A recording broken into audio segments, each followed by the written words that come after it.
Good evening, everyone. Good evening. Muito boa noite a todos. Boa noite, pessoal. Professor Rafael Fonseca de Araújo. Essa é a nossa primeira web aula, né, desse módulo.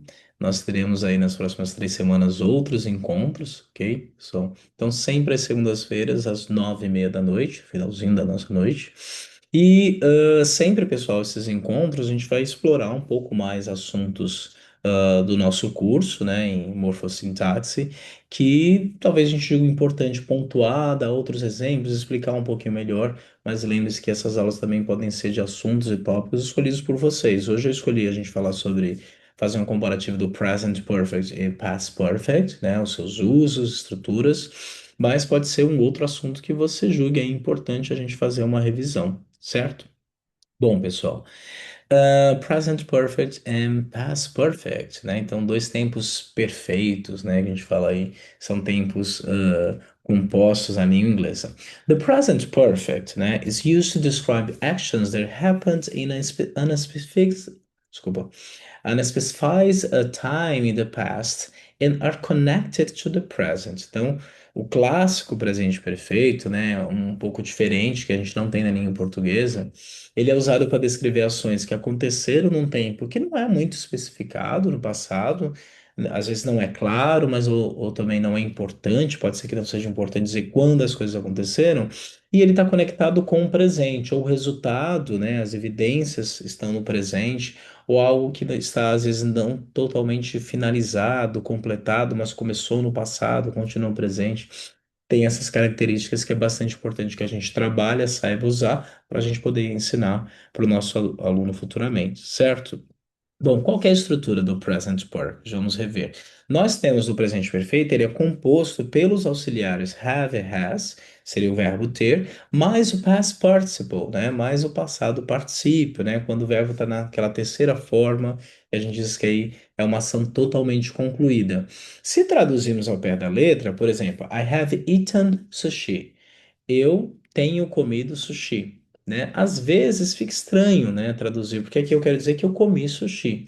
Aqui não é importante quando isso aconteceu, e sim a experiência, a vivência. I have eaten sushi. I've eaten sushi. Ou seja, eu já tive essa experiência, isso já aconteceu comigo. She has traveled to London. Ela viajou para Londres, né? Ao pé da letra, ela tem viajado, não é que ela tem viajado, ela viajou para Londres, só que não especifica o tempo. Porque quando acontece, o tempo aqui não é importante, sim o acontecimento, né? A ação é mais importante. Ela viajou para Londres. We have studied for the exam. Nós estudamos para a prova, para o exame, né? Então, nesses casos, não dá certo para eu traduzir ao pé da letra. Nós temos estudado para o exame. Pode ser que seja isso, né, que a gente tenha começado aí alguns dias atrás, né, e continuamos estudando em si, mas aqui, nesse caso, o tempo especificamente, quando as ações acontecem, não é tão importante ou essas ações não estão concluídas, certo? Então, nós temos na estrutura o uso do have ou has como verbo auxiliar, have geralmente para eu, você, pessoas no plural, e o has é a forma do verbo ter para ele ou ela. E o verbo, observem que sempre vai estar no past participle, sempre no passado particípio. Então, nós temos lá, por exemplo, a gente vai usar o presente perfeito quando a gente fala sobre ações que têm uma relevância no presente. Eu não sei exatamente quando aconteceu, mas tem uma relevância no momento da minha fala. Por exemplo, I have lost my keys. Eu perdi minhas chaves. Eu não sei se eu perdi há 5 minutos atrás, ontem. Isso não é importante. Importante é que neste momento eu tenha essa percepção. Perdi as chaves. Então, eu não sei, na verdade, quando isso aconteceu, mas tem um efeito no momento presente, no momento da fala. I have lost my keys. Life experience, quando a gente fala de vivências, né? Por exemplo, we have visited, aliás, he has visited Japan. Ele visitou o Japão. Eu não digo quando, porque de repente não é importante, eu quero falar sobre a vivência em si, o acontecimento. Aqui o fato é mais importante do que o tempo.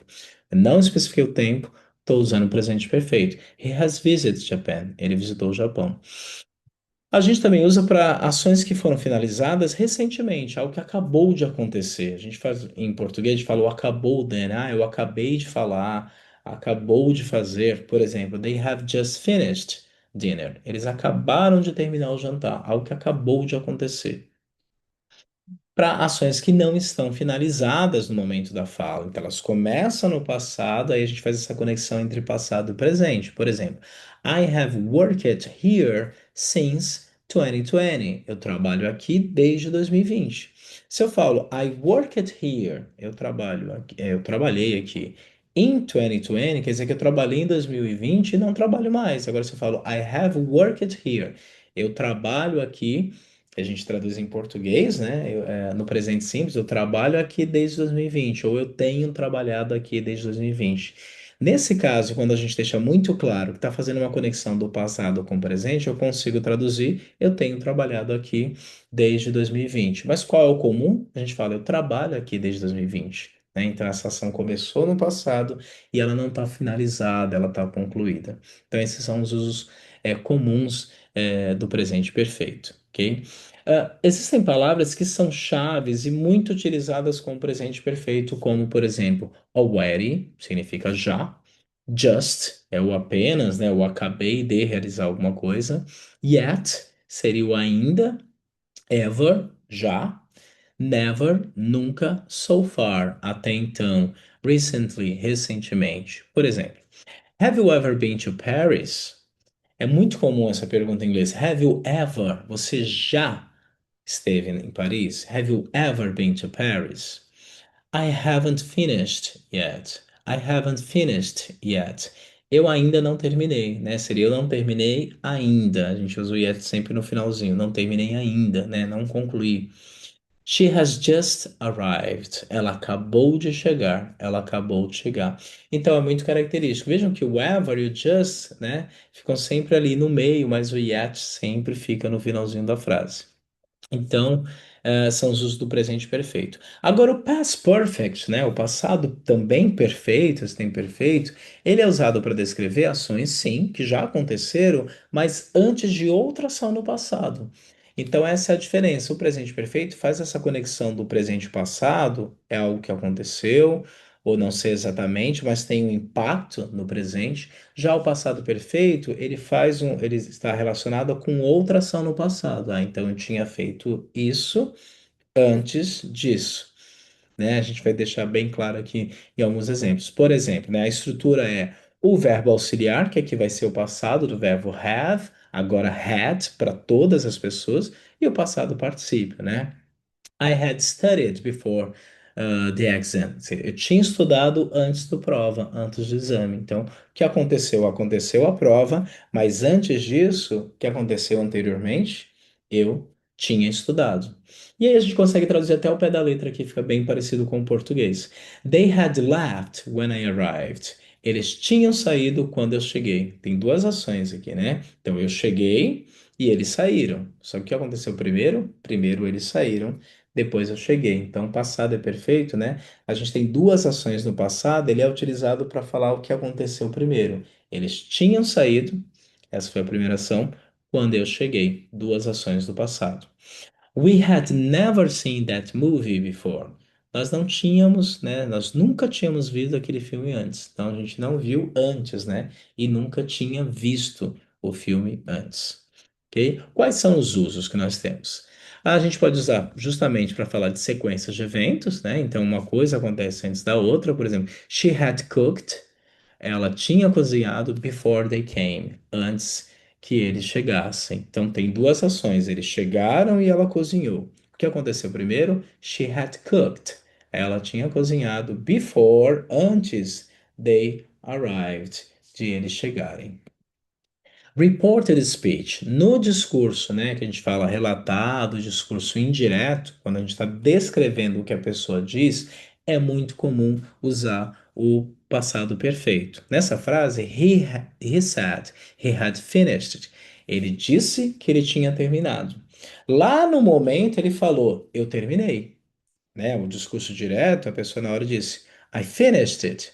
Eu terminei. Estou relatando. Ele disse que ele tinha terminado. Então, quando a gente vai relatar, né, dizer o que as pessoas falaram de forma indireta, o reported speech, a gente vai usar bastante o passado perfeito, né? Então, coloca um tempo atrás. Unreal conditions, quando a gente faz aqueles comparativos, né, aquelas frases condicionais, if clauses, né? Que a gente fala de probabilidades, possibilidades, por exemplo. If I had known, se eu sou, a gente fala em português, eu soubesse, que se eu tivesse sabido, né? Mas se eu soubesse, I would have called. Eu teria ligado.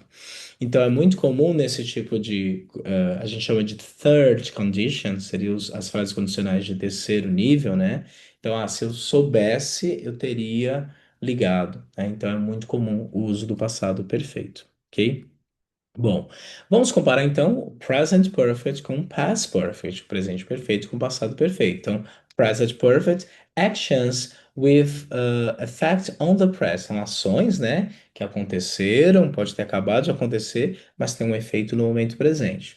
O past perfect, o passado perfeito, são ações que estão finalizadas, né, antes de outro momento no passado. Então, quero destacar isso.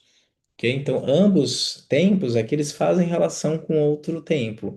O presente perfeito é uma relação do passado com o presente. O passado perfeito é uma relação do passado com outro momento no passado, né? Por exemplo, I have broken my leg.